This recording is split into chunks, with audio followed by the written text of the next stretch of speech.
കേരളത്തിലിപ്പോൾ കഴിഞ്ഞ കുറച്ച് ദിവസമായിട്ട് വൈദ്യുതി മേഖല വലിയൊരു ചർച്ചയായി മാറിയിട്ടുണ്ട്. അതിനകത്ത് രാത്രി കാലങ്ങളിലുണ്ടാകുന്ന പവർ ഇൻറ്ററപ്ഷൻസ് വല്ലാണ്ട് കൂടിയിട്ടുണ്ട്. പലപ്പോഴും ട്രാൻസ്മിഷൻ നെറ്റ്വർക്കിലും അതുപോലെ തന്നെ ഡിസ്ട്രിബ്യൂഷൻ നെറ്റ്വർക്കിലും ഓവർലോഡ് വരുന്നതിൻ്റെ ഭാഗമായി നെറ്റ്വർക്ക് ഫെയിലിയറിലേക്ക് പോകുന്നുണ്ട്. കുറഞ്ഞ സമയത്തേക്കാണെങ്കിൽ 5-10 മിനിറ്റ് നേരത്തേക്കാണെങ്കിൽ പോലും ഉണ്ടാകുന്ന ഇത്തരം ഫെയിലിയേഴ്സ് ജനങ്ങൾക്കിടയിൽ വലിയ പ്രതിഷേധത്തിന് കാരണമായിട്ടുണ്ട്. ഇപ്പം എറണാകുളത്തും മലപ്പുറത്തും ഒക്കെ പല സ്ഥലത്തും ജനങ്ങൾ ഇലക്ട്രിസിറ്റി ഓഫീസുകളിലേക്ക് മാർച്ച് നടത്തുകയും ഓഫീസ് കയ്യേറുകയും അവിടെ കിടന്നുറങ്ങുകയൊക്കെ ചെയ്യുന്ന രൂപത്തിലുള്ള പ്രതിഷേധങ്ങളൊക്കെ വരുന്നുണ്ട്. സ്വാഭാവികമായിട്ടും ഇത് വലിയ കൺസേൺ ഉണ്ടാക്കിയിട്ടുണ്ട്. നമ്മൾ മനസ്സിലാക്കേണ്ട ഒരു പ്രശ്നം, മുൻകാലങ്ങളിൽ നിന്ന് വ്യത്യസ്തമായി വൈദ്യുതി ഉപഭോഗത്തിൽ വന്നിട്ടുള്ള വർധനവ് എന്ന് പറയുന്നത് വളരെ കൂടുതലാണെന്നുള്ളതാണ്. ഇപ്പോൾ കഴിഞ്ഞ മാസം ഏപ്രിൽ മാസത്തിൽ വൈദ്യുതി ഉപഭോഗം 5700 മെഗാവാട്ടിന് മുകളിലേക്ക് പോയി. 2023 ഏപ്രിൽ മാസം 21-ാം തീയതിയാണ് നേരത്തെ ഏറ്റവും കൂടുതൽ ഉപഭോഗം ഉണ്ടായിരുന്നത്. അത് 5024 മെഗാവാട്ടാണ്. അപ്പോൾ ഈ 5750 ഇപ്പോൾ ക്രോസ് ചെയ്തിട്ടുണ്ട്. എന്ന് പറഞ്ഞാൽ ഒരു വർഷത്തിനുള്ളിൽ ഉണ്ടായിട്ടുള്ള പീക്ക് ലോഡിലെ വർധനവ് എന്ന് പറയുന്നത് 750 മെഗാവാട്ടാണ്. 5000 നിന്നാണ് 5750 കൂടുന്നത്. എന്ന് പറഞ്ഞാൽ 15% വർധനമാണ് ഉണ്ടാകുന്നത്. അതുപോലെ തന്നെ എനർജി യൂസ്, പീക്ക് ലോഡിലുള്ള മാത്രമല്ല, എനർജി യൂസിലുണ്ടാകുന്ന വർധനവും ഏറെക്കുറെ ഇതിന് സമാനമാണ്. ഇപ്പോൾ കഴിഞ്ഞ വർഷം ഏപ്രിലൊക്കെ ഒരു 100 മില്യൺ യൂണിറ്റ് വൈദ്യുതി ഉപയോഗിച്ചു എന്നതായിരുന്നു റെക്കോർഡ്. ഇപ്പം 115 എത്തിയിരിക്കുന്നു. എന്ന് പറഞ്ഞാൽ 15% വർധനവ് തന്നെ യഥാർത്ഥത്തിൽ അവിടെയും വരുന്നു.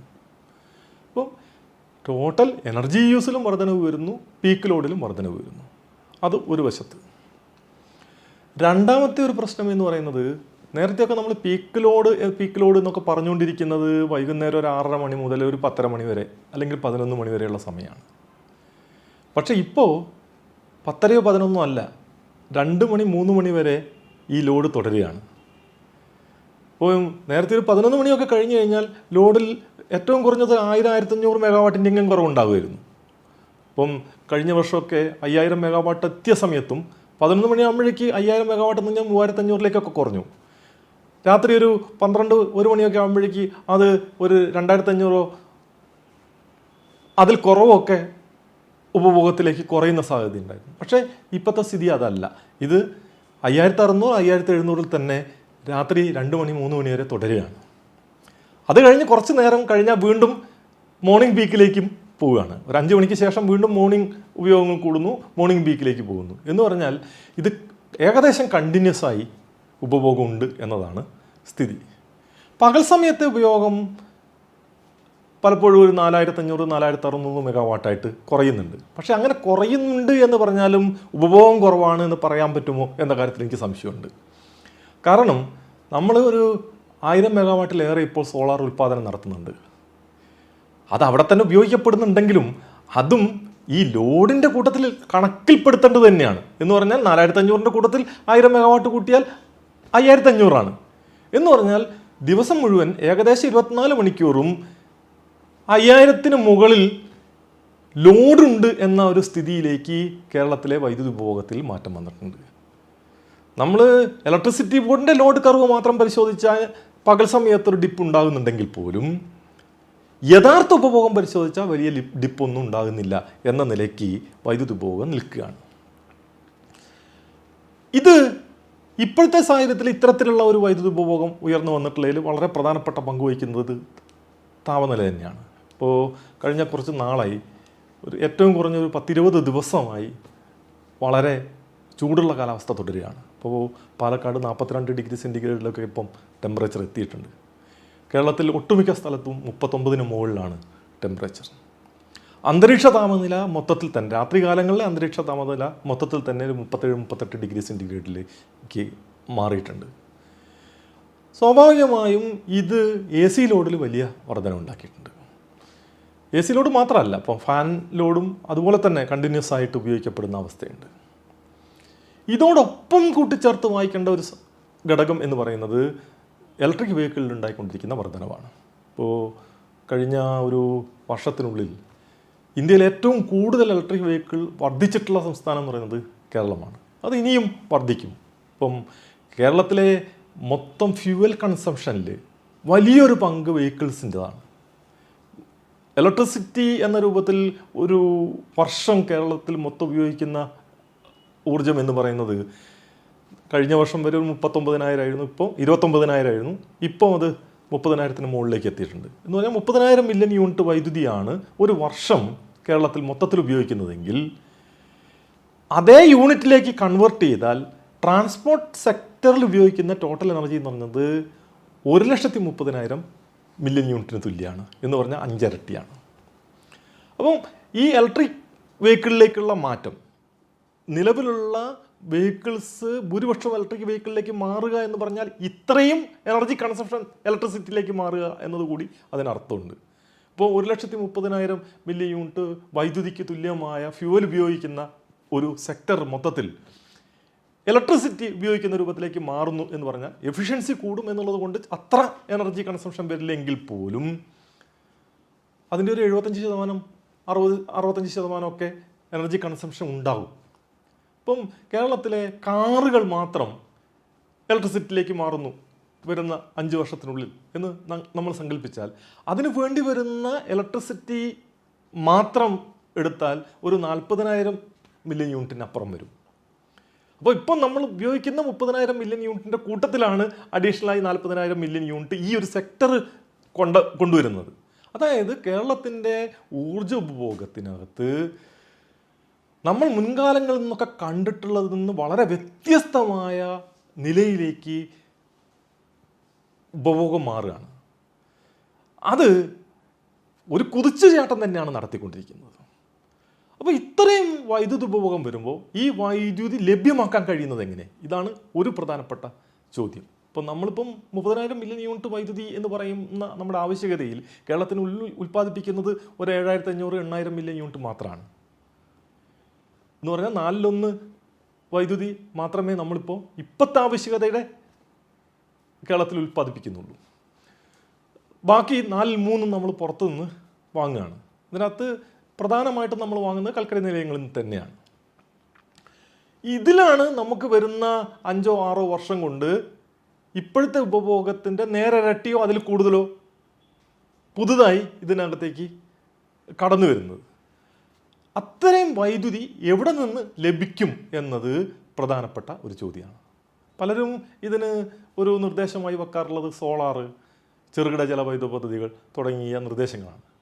പക്ഷെ അത് പ്രായോഗികമായി അത് സാധിക്കുന്നതല്ല എന്നത് പലപ്പോഴും പലരും ആലോചിക്കാറില്ല. ഇപ്പോൾ കേരളത്തിൻ്റെ ഇപ്പോഴത്തെ വൈദ്യുതി ഡിമാൻഡ് എന്ന് പറയുന്ന നമ്മൾ പറയുന്ന 5,500 അല്ലെങ്കിൽ 5,700 അല്ലെങ്കിൽ 6,000 മെഗാവാട്ട് എന്ന് പറയുന്നത് 2030 ആകുമ്പോഴേക്കും ഒരു 10,000 മെഗാവാട്ട് ആകും. അപ്പോൾ ഈ 10,000 മെഗാവാട്ടിലേക്ക് 4,000 മെഗാവാട്ട് അഡീഷണലായി നമ്മൾ സോളാർ കൊണ്ടുവരുന്നു വയ്ക്കുക.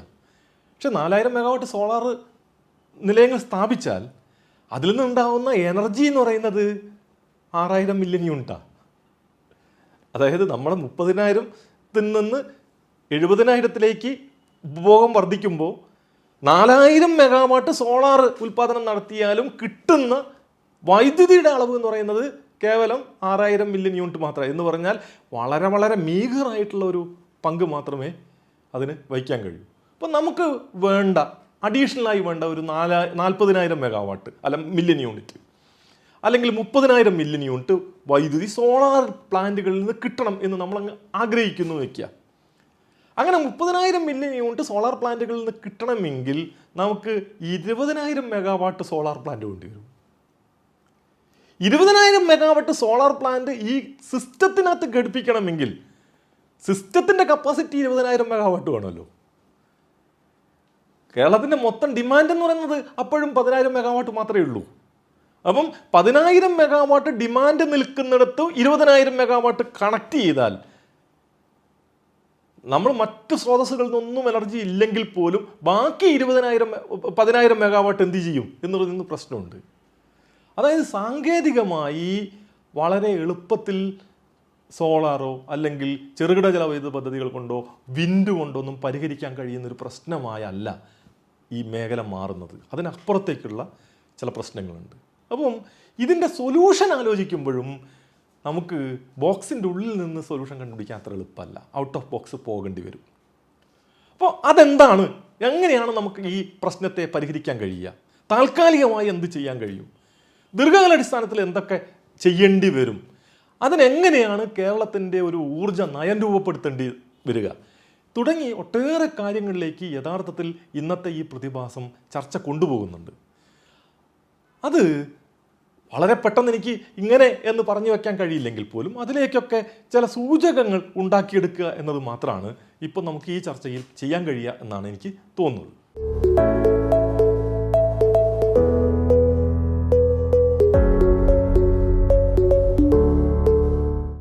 ഞാൻ ഇതിൻ്റെ ഉത്തരം പറയാൻ ശ്രമിക്കുമ്പോൾ ഇതിനെ 3 കാര്യങ്ങൾ ഇതിനകത്ത് പറയേണ്ടി വരും. ഒന്ന്, ഊർജ ലഭ്യതയുമായി ബന്ധപ്പെട്ടിട്ടുള്ള പ്രശ്നങ്ങൾ. ലഭ്യത മാത്രമല്ല പ്രശ്നം.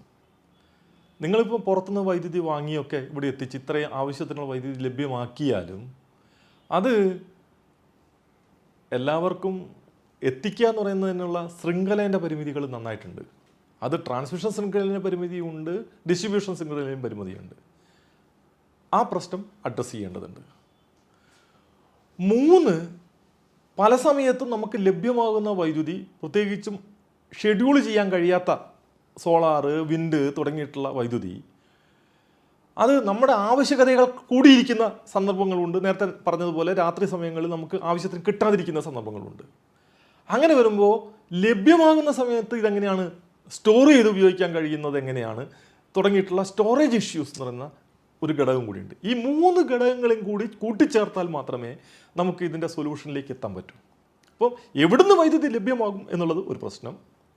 കിട്ടുന്ന വൈദ്യുതി എങ്ങനെ നമുക്ക് ഇവിടെ എത്തിക്കാൻ കഴിയും, നമുക്ക് നമ്മുടെ സംസ്ഥാനത്ത് തന്നെ വിവിധ പ്രദേശങ്ങളിൽ ഇക്വിറ്റബിളായി എത്തിച്ചു കൊടുക്കാൻ കഴിയും, അവരാവശ്യങ്ങൾക്കനുസരിച്ച് എത്തിച്ചു കൊടുക്കാൻ കഴിയും, അതിന് പറ്റുന്ന രൂപത്തിലൊക്കെ നമ്മളെ നെറ്റ്വർക്ക് റിസാലിയൻ്റ് ആകുന്നതിന് എന്തൊക്കെ ചെയ്യണം എന്ന് പറയുന്നത് രണ്ടാമത്തെ പ്രശ്നം.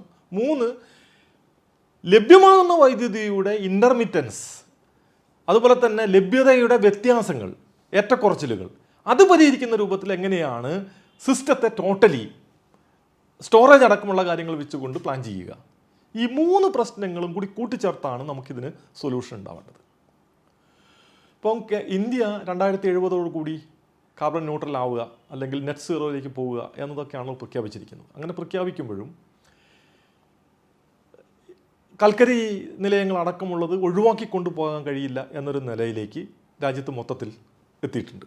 ഇപ്പം പുതുതായി കൽക്കരി നിലയങ്ങൾക്ക് അനുമതി കൊടുക്കുന്ന ഒരു സാഹചര്യം ഉണ്ടായിട്ടുണ്ട്. ഇപ്പോൾ ഗ്രീൻ എനർജിയിൽ കുറേ കൂടി ഫോക്കസ് ഹൈഡ്രോ പവറിന് വേണം എന്ന് പറയുന്ന ഒരു ധാരണയും പൊതുവായിട്ടുണ്ട്. അപ്പം ഈ 2 മേഖലയിലും ഇന്ത്യയിൽ പൊതുവായി പുതിയ നിലയങ്ങൾ ഉണ്ടാകും. ഇപ്പം കേരളത്തിൽ നിന്ന് മാത്രം നമ്മൾ കാണുന്നതിന് പകരം ഇന്ത്യയെ ടോട്ടലായി കണ്ടാൽ ഈ 2 നിലയിലും കൽക്കരി അല്ലെങ്കിൽ ഫോസിൽ ഫ്യൂവൽ നിലയങ്ങളും അതുപോലെ തന്നെ ഹൈഡ്രോ പവർ നിലയങ്ങളും ഒക്കെ കൂടുതലായിട്ട് ഉണ്ടാകാനുള്ളൊരു സാധ്യത ഒരു വശത്ത് നിൽക്കുന്നുണ്ട്. എന്നാൽ അതിനപ്പുറത്തേക്ക് വിൻഡ്, സോളാർ തുടങ്ങിയ നിലയങ്ങളും ഉണ്ടാകും. ഇതെല്ലാം കൂടി ചേർന്നേ നമുക്ക് തൽക്കാലം നമ്മുടെ പ്രശ്നം പരിഹരിച്ച് പോകാൻ കഴിയൂ എന്നൊരു ധാരണ നമുക്ക് കാണേണ്ടി വരും. ആ ഒരു സിനാരിയോയിൽ കേരളത്തിൻ്റെ വരുന്ന വൈദ്യുതി ആവശ്യകത എങ്ങനെ നിറവേറ്റാൻ കഴിയും എന്ന ഒരു ചർച്ച വരുമ്പോൾ നമുക്കിപ്പോൾ ഉള്ള ഒരു 5500 മെഗാവാട്ട് ഡിമാൻഡിൽ നിന്ന് 10,000 മെഗാവാട്ടിലേക്ക് 2030 എത്തുന്നു. അവിടെ ഒരു 4500 മെഗാവാട്ടിൻ്റെ ഷോർട്ടേജ് നമ്മളൊക്കെ അനുഭവിക്കുന്നു. ഈ 4500 മെഗാവാട്ട് ഷോർട്ടേജ് അനുഭവിക്കുമ്പോൾ അതിനകത്ത് ഷെഡ്യൂൾ ചെയ്യാൻ പറ്റുന്ന, കണ്ടിന്യൂസ് ആയി ഉൽപ്പാദനം സാധ്യമാകുന്ന കൽക്കരി ഹൈഡൽ സ്റ്റേഷനുകളുടെ മിക്സിൽ നിന്ന് നമുക്ക് ഒരു 2000-2500 മെഗാവാട്ടെങ്കിലും അഡീഷണലായി കണ്ടെത്താൻ കഴിയുമോ എന്നതാണ് ആദ്യത്തെ ചോദ്യം. അങ്ങനെ 2500 മെഗാവാട്ട് ഇത്തരത്തിലൊരു നിലയത്തിൽ നിന്ന് നിങ്ങൾക്ക് കണ്ടെത്താൻ കഴിഞ്ഞാൽ ഏകദേശം ഒരു 20,000 മില്യൺ യൂണിറ്റ് വൈദ്യുതി ആ നിലയിൽ നമുക്ക് കിട്ടും. അതായത് നമുക്ക് വേണ്ടി വരുന്ന ഒരു 40,000 മില്യൺ യൂണിറ്റ് വൈദ്യുതി അല്ലെങ്കിൽ 30,000 മില്യൺ യൂണിറ്റ് കുറച്ചുകൂടി കൺസർവേറ്റീവായിട്ടാണ് നമ്മൾ ഉപയോഗിക്കുന്നതെങ്കിൽ, അതുപോലെ തന്നെ എനർജി കൺസർവേഷൻ ടെക്നിക്സ് ഒക്കെ കുറേ കൂടി ഫലപ്രദമാക്കി ഇപ്പോഴത്തെ വേസ്റ്റേജ് പരമാവധി കുറച്ചുകൊണ്ട് നമ്മൾ പ്രതീക്ഷിക്കുന്ന 40,000 മില്യൺ യൂണിറ്റ് വൈദ്യുതി ഉപഭോഗം എന്ന് പറയുന്നത് അഡീഷണൽ വരുന്ന ഉപഭോഗത്തിൻ്റെ അകത്തൊരു 10,000 മില്യൺ യൂണിറ്റെങ്കിലും കുറവ് വരുത്താൻ കഴിയും എന്ന് കണ്ട് ഒരു 30,000 മില്യൺ യൂണിറ്റ് വൈദ്യുതിയാണ് അഡീഷണലായി വേണ്ടി വരുന്നത് എന്ന ഒരു ധാരണയിൽ പോവുകയാണെങ്കിൽ ഒരു 2500 മെഗാവാട്ട് വൈദ്യുതി ഇത്തരത്തിലുള്ള കൺവെൻഷണൽ സോഴ്സസിൽ നിന്ന് തന്നെ കണ്ടെത്താൻ കഴിയുകയാണെങ്കിൽ നമുക്കൊരു 20,000 മില്യൺ യൂണിറ്റ് വൈദ്യുതി കിട്ടും. പിന്നെ ഒരു 10,000 മില്യൺ യൂണിറ്റ് വൈദ്യുതിയാണ് അഡീഷണൽ ആയിട്ട് വേണ്ടി വരിക. ഇപ്പോൾ വിൻഡ്, സോളാർ തുടങ്ങിയ സാധ്യതകൾ ഇപ്പോഴത്തെ ഒരു എഫിഷ്യൻസി കുറേയും കൂടിയൊക്കെ വർദ്ധിക്കും വരുന്ന വർഷങ്ങളിൽ നിന്ന്. നമുക്ക് ഇപ്പം ഒരു മെഗാവാട്ട് നിലയത്തിൽ നിന്ന് 1.5 മെഗാവാട്ട് മില്യൺ യൂണിറ്റ് അല്ലെങ്കിൽ 1.6 1.7 മില്യൺ യൂണിറ്റ് വൈദ്യുതി കിട്ടുന്ന അവസ്ഥയിൽ നിന്ന് മാറി ഒരു 2 മില്യൺ യൂണിറ്റ് വൈദ്യുതി എങ്കിലും സോളാർ വിൻഡ് നിലയങ്ങൾ നമുക്ക് തരും എന്ന നിലയിലേക്ക് സാങ്കേതിക വിദ്യയിൽ മാറ്റങ്ങൾ ഉണ്ടാകുന്നുണ്ട്. ആ മാറ്റം വരും എന്ന് കൂടി പ്രതീക്ഷിക്കുകയാണെങ്കിൽ നമുക്ക് വേണ്ടി വരുന്ന 10,000 മെഗാവാട്ട് മില്യൺ യൂണിറ്റ് വൈദ്യുതി ഒരു 5,000 മെഗാവാട്ട് സോളാർ നിലയങ്ങളിൽ നിന്ന് നമുക്ക് കിട്ടും എന്നതാണ് അടുത്തതായി നമുക്ക് കാണാൻ കഴിയുക. അങ്ങനെ വരുമ്പോൾ മൊത്തത്തിൽ ഒരു 2,500 കൺവെൻഷണൽ സോഴ്സിൽ നിന്നും ഒരു 5,000 മെഗാവാട്ട് സോളാർ വിൻഡ് നിലയങ്ങളിൽ നിന്നുമായി നമ്മൾ സോഴ്സ് ചെയ്യുന്നു എന്ന ഒരു സങ്കല്പത്തിലേക്ക് എത്താം. പക്ഷേ അവിടെ വീണ്ടും ഒരു പ്രശ്നമുണ്ട്. ഈ 2,500 മെഗാവാട്ടും 5,000 കൂടി 7,500 മെഗാവാട്ട് ഇപ്പോഴത്തെ ഒരു 5,500 കൂടി ചേർന്ന് കഴിയുമ്പോൾ ടോട്ടൽ ഗ്രിഡ് കപ്പാസിറ്റി എന്ന് പറയുന്നത് 13,000 മെഗാവാട്ടിലേക്ക് പോകും. പക്ഷേ അത്രയും വലിയൊരു ഗ്രിഡ് കപ്പാസിറ്റിയിലേക്ക് പോവുക എന്ന് പറയുന്നത് പ്രായോഗികമായി ചില പരിമിതി ഉണ്ടാവും. അപ്പോൾ അതിനെ എങ്ങനെയാണ് അഡ്രസ്സ് ചെയ്യുക എന്നുള്ളതാണ്. അത് അഡ്രസ്സ് ചെയ്യണമെങ്കിൽ നിലവിൽ നമുക്ക് സോളാർ വിൻഡ് നിലയങ്ങളിൽ നിന്ന് വാങ്ങുന്ന വൈദ്യുതി ഷെഡ്യൂളബിളായി കിട്ടാൻ സാധ്യതകൾ പരിശോധിക്കപ്പെടേണ്ടി വരും. അപ്പം ഇൻക്ലൂഡിങ് സോളാർ ചാർജിങ് കൂടി, അതായത് സ്റ്റോറേജും കൂടിയുള്ള, അതായത് ഇത്തരം നിലയങ്ങളിൽ സ്റ്റോറേജ് സാധ്യതകൾ കൂടി ഉപയോഗപ്പെടുത്തിക്കൊണ്ടുള്ള ഷെഡ്യൂൾ ചെയ്യുന്ന രൂപത്തിലേക്ക് പുതിയ നിലയങ്ങൾ വരുന്നുണ്ട്. പൂർണ്ണമായും ഷെഡ്യൂൾ ചെയ്യുന്നു എന്ന അർത്ഥത്തിലല്ല, ഒരു 40% ഷെഡ്യൂളൊക്കെ ചെയ്യാൻ പറ്റുന്ന രൂപത്തിലുള്ള നിലയങ്ങൾ ഇപ്പോൾ കടന്നു വരുന്നുണ്ട്. അപ്പോൾ അവിടെ തന്നെ സോളാർ ഉൽപ്പാദനത്തോടൊപ്പം തന്നെ അവിടെ സ്റ്റോറേജും കൂടി സ്ഥാപിച്ചുകൊണ്ടാണ് അത്തരം സ്റ്റോറേജ് സാധ്യതകൾ ഉപയോഗപ്പെടുത്തുകയും അതോടൊപ്പം ഒരു 2,000 മെഗാവാട്ടിൻ്റെ എങ്കിലും ഇൻറ്റേർണൽ സ്റ്റോറേജ് സാധ്യതകൾ ഉപയോഗപ്പെടുത്തുകയും ചെയ്താൽ നമ്മുടെ എനർജിക്ക് ആവശ്യമായിട്ടുള്ള എന്താ പറയുക ഇത്തരം സ്രോതസ്സുകളെ കണ്ടെത്തുക എന്ന് പറയുന്നത് പ്രായോഗികമായി കഴിഞ്ഞേക്കും. അങ്ങനെ വരുമ്പോൾ കേരളത്തിനുള്ളിൽ ഒരു 2,000 മെഗാവാട്ടിൻ്റെ എങ്കിലും വൈദ്യുതി സംഭരണ സംവിധാനങ്ങൾ ഉണ്ടാവേണ്ടി വരും. കേരളത്തിനുള്ളിൽ തന്നെ നമ്മളിപ്പോൾ ഉൽപ്പാദിപ്പിച്ചുകൊണ്ടിരിക്കുന്ന ഒരു 1,000 മെഗാവാട്ട് സോളാർ എന്നത് ഒരു 3,000 മെഗാവാട്ട് സോളാറിലേക്ക് ഉയർത്തുകയും ചെയ്യേണ്ടി വരും.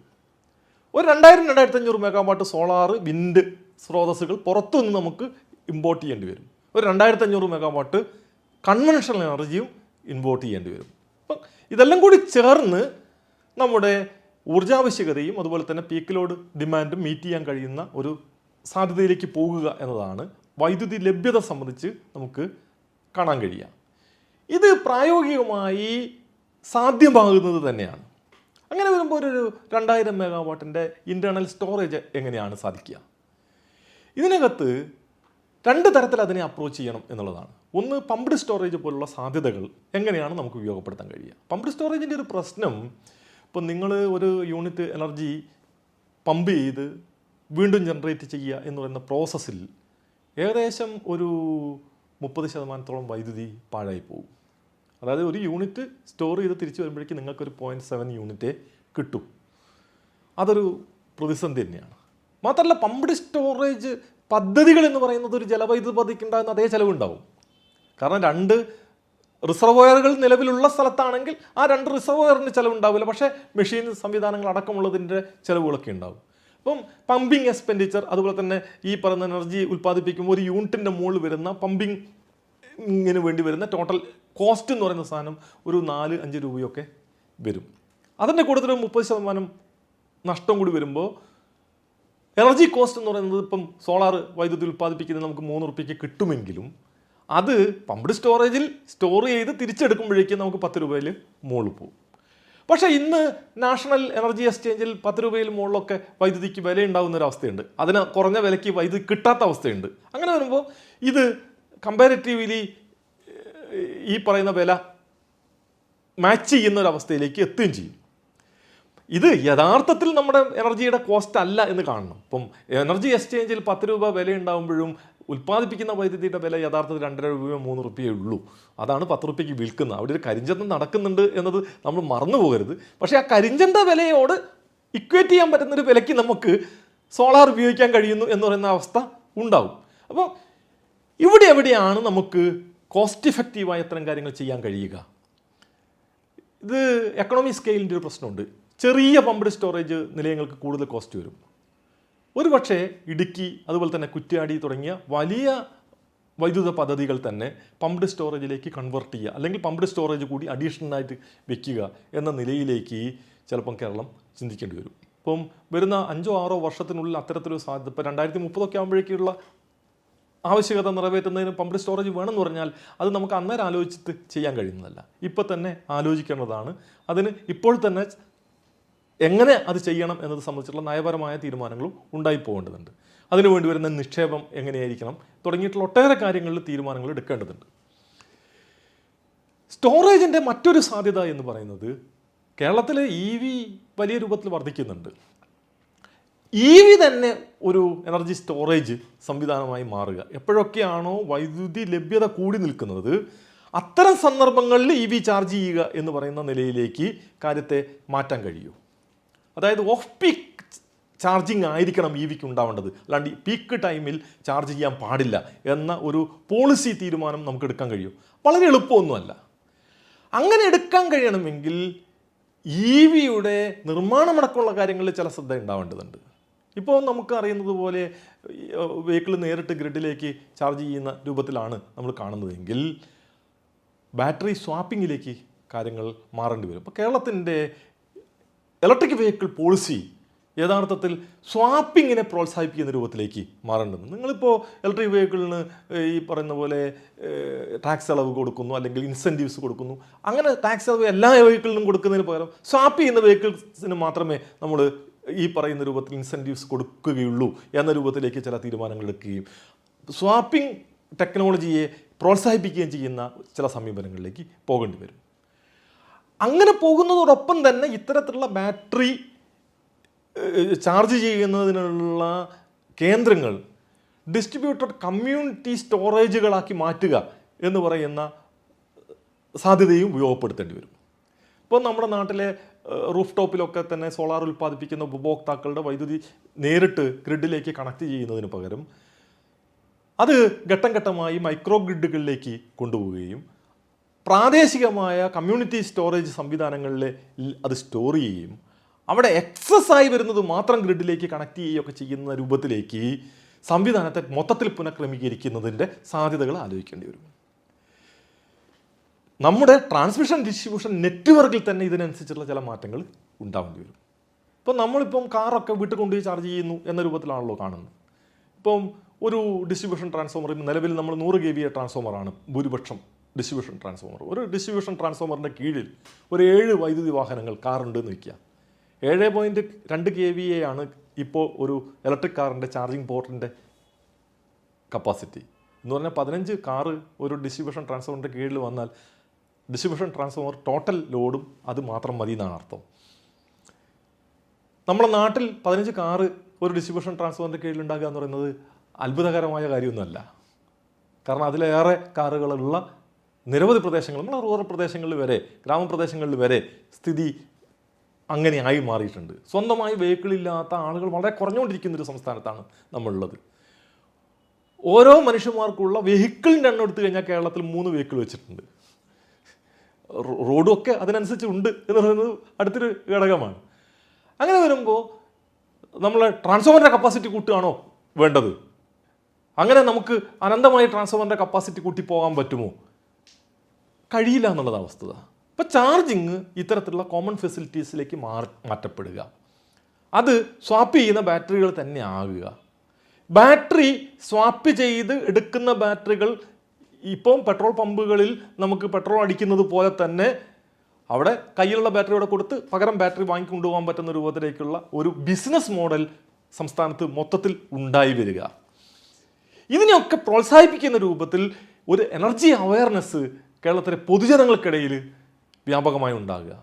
ഒരുപക്ഷെ നമ്മൾ ഈ സമ്പൂർണ്ണ സാക്ഷരത യജ്ഞം പോലെയോ അല്ലെങ്കിൽ ജനകീയ ആസൂത്രണം പോലെയോ ഒക്കെ ജനങ്ങളെ ആകെ വികസന പ്രവർത്തനങ്ങൾ പങ്കെടുപ്പിച്ച് നടത്തിയിട്ടുള്ള വലിയ മാതൃകകൾ കേരളത്തിലുണ്ട്.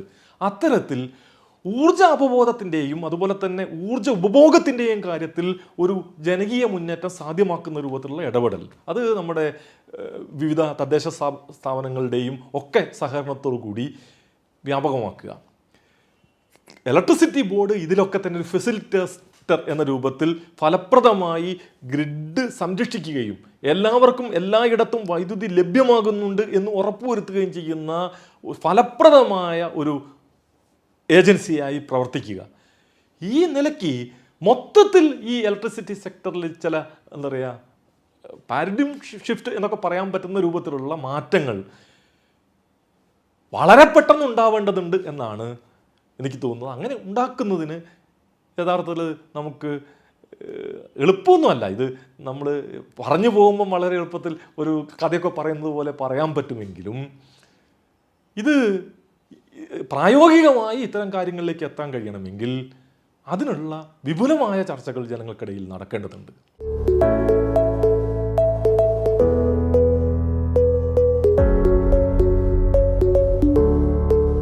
വൈദ്യുതി മേഖലയിലുള്ള വികസന പ്രശ്നങ്ങൾ, അതുപോലെ തന്നെ ഉപഭോഗത്തിൽ ഉണ്ടായിക്കൊണ്ടിരിക്കുന്ന വർധനവ്, പീക്ക് ഡിമാൻഡ് ഉണ്ടാകുന്ന പ്രതിസന്ധികൾ, എനർജി ഷോർട്ടേജ് തുടങ്ങിയവയൊക്കെ യൂട്ടിലിറ്റിയുടെ ഒരു കേന്ദ്രീകൃത സ്വഭാവവും അതുപോലെ തന്നെ ഇത് ഒരു പൊതുമേഖലാ സ്ഥാപനം ആയി നിൽക്കുന്നു എന്നതുകൊണ്ടുള്ള ഘടനാപരമായ ചില പ്രശ്നങ്ങളും ആണ് എന്നും അതുകൊണ്ട് ഡിസ്ട്രിബ്യൂഷൻ സെക്ടറിൽ സ്വകാര്യവൽക്കരണം കൊണ്ടുവരലാണ് ഇതിനൊക്കെ പരിഹാരവും എന്നുമുള്ള നിലയിലാണ് യഥാർത്ഥത്തിൽ ഈ സെക്ടറിൽ നടക്കുന്ന ചർച്ചകളുടെ ഒക്കെ സ്വഭാവം. അത് ഈ സെക്ടറിലെ ബ്യൂറോക്രസി പൊതുവെ ആ നിലയ്ക്ക് ആണ് ഈ ചർച്ചകളെ കൊണ്ടുപോകാൻ ശ്രമിക്കുന്നത്. യഥാർത്ഥത്തിൽ നമ്മളിവിടെ നിർദ്ദേശിച്ച രൂപത്തിലുള്ള ജനകീയമായ ഒരു ട്രാൻസ്ഫോർമേഷൻ ഈ സെക്ടറിൽ വരണമെങ്കിൽ സ്വകാര്യ മേഖലയ്ക്ക് ഒന്നും ചെയ്യാൻ ഇക്കാര്യത്തിൽ കഴിയില്ല. കാരണം സ്വകാര്യ താല്പര്യം എന്ന് പറയുന്നത് ലാഭം ഉണ്ടാക്കലാണ്. ക്രൈസിസ് ലാഭം ഉണ്ടാക്കാൻ ഏറ്റവും പറ്റിയ സന്ദർഭമാണ്. ഇപ്പോൾ എനർജി ഷോർട്ടേജ് ഉണ്ട് എന്ന് പറയുന്നത് ഒരു സ്വകാര്യ കമ്പനിയെ സംബന്ധിച്ചിടത്തോളം ഒരു ചാകരയാണ്. കാരണം ഏത് വിലയ്ക്കും വൈദ്യുതി വിൽക്കാൻ പറ്റുന്നൊരവസ്ഥയാണ് സൃഷ്ടിക്കുക. പ്രത്യേകിച്ചും ഈ പറയുന്ന ഡിസ്ട്രിബ്യൂഷൻ മേഖലയിലൊക്കെ വലിയ ക്രൈസിസ് നിൽക്കുകയാണെങ്കിൽ ജനങ്ങൾ എന്ത് വില കൊടുത്തും വൈദ്യുതി വാങ്ങുന്ന രൂപത്തിലേക്ക് പോകാൻ കഴിയുന്ന കുറേ ആളുകളുണ്ടാവും. എല്ലാവർക്കും അത് കഴിഞ്ഞോളണമെന്നില്ല. അവർ വൈദ്യുതി ഡിപ്രൈവ് ചെയ്യുന്ന അവസ്ഥയിലേക്ക് എത്തും. എങ്കിൽ പോലും അങ്ങനെ വില കൊടുത്ത് വാങ്ങാൻ കഴിയുന്നവരുണ്ടാവും. ഇപ്പം ഇന്ത്യയിൽ ഹൈ പ്രൈസ് എനർജി മാർക്കറ്റിൽ 50 രൂപ വരെ ഒരു യൂണിറ്റ് വൈദ്യുതിക്ക് വില വരാം എന്നാണ് ഇപ്പോൾ തീരുമാനിച്ചിട്ടുള്ളത്. എന്ന് പറഞ്ഞാൽ 50 റുപ്യയ്ക്ക് വിൽക്കാനുള്ള വൈദ്യുതിയും ഉണ്ട് എന്നാണ് പറയുന്നതിൻ്റെ അർത്ഥം. നമ്മളിവിടെ ശരാശരി ഒരു ഉപഭോക്താവിന് കേരളത്തിൽ വൈദ്യുതി കിട്ടുന്ന ഇപ്പോൾ 6 രൂപ 75 പൈസയ്ക്കാണ്. അപ്പോൾ 6 രൂപ 75 പൈസയ്ക്ക് വിതരണം ചെയ്ത് ആളുകൾക്ക് വൈദ്യുതി കിട്ടുന്ന ഒരു രാജ്യത്തിലാണ് 50 രൂപയ്ക്ക് ഒരു യൂണിറ്റ് വൈദ്യുതി ജനറേറ്റ് ചെയ്യുന്ന വൈദ്യുതി വിൽക്കുന്നതിന് കമ്പോളമുണ്ട് എന്നത് നമ്മൾ മനസ്സിലാക്കണം. അപ്പോൾ ആ നിലയിൽ ഈ ഉൽപ്പന്നത്തെ എങ്ങനെയും ലാഭം ഉണ്ടാക്കുന്നതിനുള്ള ഒന്നായി മാറ്റാൻ കഴിയുന്ന പരിഷ്കരണങ്ങൾ ഒരു വശത്ത് പുഷ് ചെയ്യപ്പെടുന്നൊരു സാഹചര്യമുണ്ട്. ആ ഘട്ടത്തിലാണ് വലിയ പ്രതിസന്ധിയിലേക്ക് പൊതുമേഖലാ സ്ഥാപനങ്ങളൊക്കെ പോവുകയും ചെയ്യുന്നത്. ഈ പൊതുമേഖലാ സ്ഥാപനങ്ങൾ ചെന്നുപെടുന്ന ഈ പ്രതിസന്ധിയെ ചൂണ്ടിക്കാണിച്ച് സ്വകാര്യവൽക്കരണം എന്ന് പറയുന്നതാണ് പരിഹാരമെന്ന് വീണ്ടും എത്തിക്കുന്ന ഒരു വിഷ്വൽ സർക്കിളിൻ്റെ ഉള്ളിലാണ് യഥാർത്ഥത്തിൽ ഈ സെക്ടർ നിൽക്കുന്നത്. ചർച്ച മുഴുവൻ അങ്ങനെയാണ്. പൊതുമേഖല വേണോ അല്ലെങ്കിൽ സ്വകാര്യ മേഖല വേണോ എന്ന ചർച്ച കൊണ്ടുവരിക, ഈ സ്ഥാപനങ്ങളിലെ ഇന്നെഫിഷ്യൻസി അതല്ലെങ്കിൽ പ്രശ്നങ്ങൾ കൈകാര്യം ചെയ്തു പോകുന്നതിനുള്ള തടസ്സങ്ങൾ ഇതൊക്കെ ചൂണ്ടിക്കാണിച്ച് സ്വകാര്യവൽക്കരണമാണ് ഇതിന് പരിഹാരം എന്ന നിലയിൽ ചർച്ചയെ കൊണ്ടു ചെല്ലുക എന്നതാണ് യഥാർത്ഥത്തിൽ രാജ്യത്ത് നടക്കുന്നത്. അത്തരത്തിലുള്ള ചർച്ചകൾ യഥാർത്ഥത്തിൽ കേരളത്തിൽ നടക്കുന്നുണ്ട്. ഇത് ഒരു പൊതുജനങ്ങൾക്ക് സേവനം ചെയ്യേണ്ട ഒരു പബ്ലിക് ഇൻഡസ്ട്രിയാണ്. അത് പബ്ലിക്കിൻ്റെതാക്കി മാറ്റുക, ജനങ്ങളുടെ ഇടപെടലുള്ള ഒന്നാക്കി മാറ്റുക എന്നത് യഥാർത്ഥത്തിൽ വലിയ രൂപത്തിൽ ഇപ്പോഴും ചർച്ച ചെയ്യപ്പെട്ടിട്ടുള്ള ഒന്നല്ല. പൊതുമേഖല വേണോ വേണ്ടിയോ എന്നുള്ള നിലയിൽ മാത്രം ചർച്ച നിൽക്കുകയാണ്. പൊതുമേഖലയെ കാര്യക്ഷമമാക്കുന്നതിന് വേണ്ടി ഉപഭോക്താക്കൾക്ക് കൂടി ഇടപെടാൻ കഴിയുന്ന, പൊതുജനങ്ങൾക്കാകെ ഇടപെടാൻ കഴിയുന്ന ഒരു സെക്ടറാക്കി ഇതിനെ മാറ്റുക. അവിടെയാണ് ഈ പറയുന്ന രൂപത്തിൽ ഈ ചർച്ചകൾ ചെന്നെത്തേണ്ടത്. യഥാർത്ഥത്തിൽ അത്തരമൊരു ചർച്ച ഉയർത്തിക്കൊണ്ടുവരിക എന്നതാണ് ഈ ട്രേഡ് യൂണിയൻ പ്രവർത്തകർക്കായാലും സാമൂഹ്യ സന്നദ്ധ സംഘടനാ പ്രവർത്തകർക്കായാലും ഒക്കെ ചെയ്യാൻ കഴിയുക. ആ ഒരു ചർച്ച ഈ ഒരു സന്ദർഭത്തിലെങ്കിലും ഉയർന്നു വരണം എന്നുള്ളതാണ് എനിക്ക് തോന്നുന്നത്.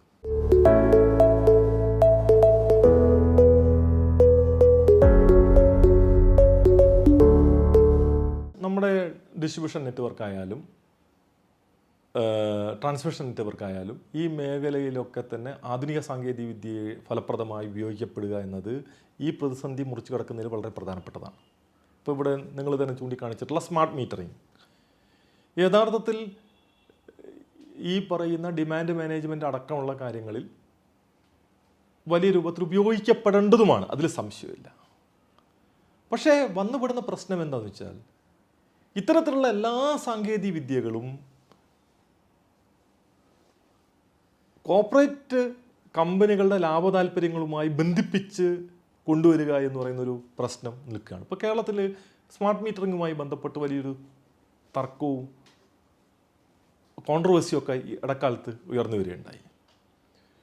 കേന്ദ്ര ഗവൺമെൻറ് സ്മാർട്ട് മീറ്ററിങ്ങിന് ചില ധനസഹായങ്ങൾ നൽകുന്നുണ്ട്. 15% ചെലവ് കേന്ദ്ര ഗവൺമെൻറ് വഹിക്കും എന്ന് പറഞ്ഞ് സ്മാർട്ട് മീറ്ററിങ്ങിനൊരു പ്രോജക്റ്റ് RDSSൻ്റെ ഭാഗമായി കൊണ്ടുവന്നിരുന്നു. ഈ പ്രോജക്റ്റിൻ്റെ ഒരു സ്വഭാവം എന്താണെന്ന് ചോദിച്ചാൽ സ്മാർട്ട് മീറ്ററിങ് നടത്തുന്നത് ടോട്ടക്സ് മാതൃകയിൽ വേണം എന്നാണ് അവർ പറഞ്ഞത്. ടോട്ടക്സ് മാതൃക എന്ന് പറഞ്ഞു കഴിഞ്ഞാൽ പൂർണ്ണമായ ഒരു എക്സ്റ്റേണൽ ഏജൻസിയെ നിങ്ങൾ ഈ കാര്യങ്ങൾ മുഴുവൻ ഏൽപ്പിക്കണം. അവർ സ്മാർട്ട് മീറ്റർ വയ്ക്കും, ഇൻ്റഗ്രേറ്റ് ചെയ്യും, റീഡിംഗ് എടുക്കും, ബില്ല് ചെയ്യും, എല്ലാ കാര്യങ്ങളും അവർ ചെയ്യും യൂട്ടിലിറ്റിക്ക് വേണ്ടി. ബേസിക്കലി യൂട്ടിലിറ്റിയുടെ റവന്യൂ പ്രവർത്തനങ്ങൾ മൊത്തത്തിൽ ഔട്ട്സോഴ്സ് ചെയ്തൊരു സ്വകാര്യ ഏജൻസിയെ ഏൽപ്പിക്കുന്നതിന് തുല്യമാണിത്.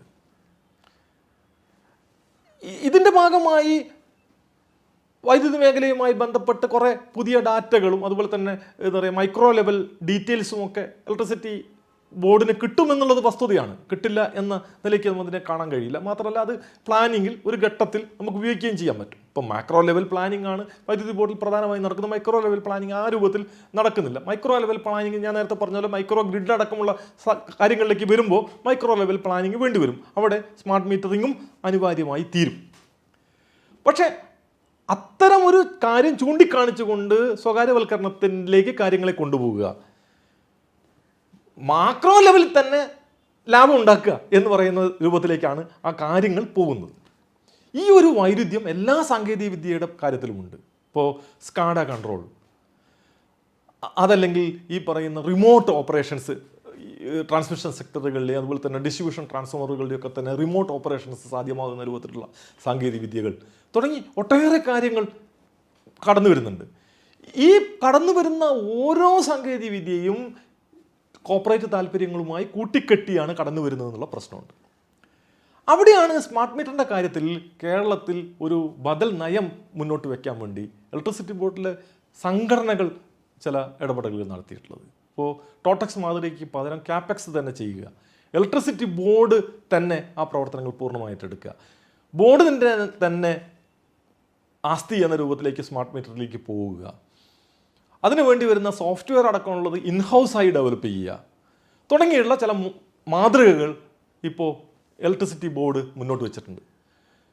തുടക്കത്തിൽ കേന്ദ്ര സർക്കാർ അതിനെതിരായി നിന്നിട്ടുണ്ടെങ്കിൽ പോലും ശക്തമായിട്ടുള്ള രാഷ്ട്രീയ ഇടപെടലുകളുടെയൊക്കെ ഭാഗമായിട്ട് ഇപ്പോൾ അതിന് കേന്ദ്ര ഗവൺമെൻറ് അംഗീകാരം കിട്ടിയിട്ടുണ്ട് അത്തരം പ്രവർത്തനത്തിന്. പക്ഷേ അത് മുന്നോട്ട് പോയിട്ടില്ല. കാരണം അതിൻ്റെ ടെൻഡർ നടപടികൾ അടക്കമുള്ള കാര്യങ്ങൾ നടന്നു വരുന്നേ ഉള്ളൂ, അത് മുന്നോട്ട് പോയിട്ടില്ല.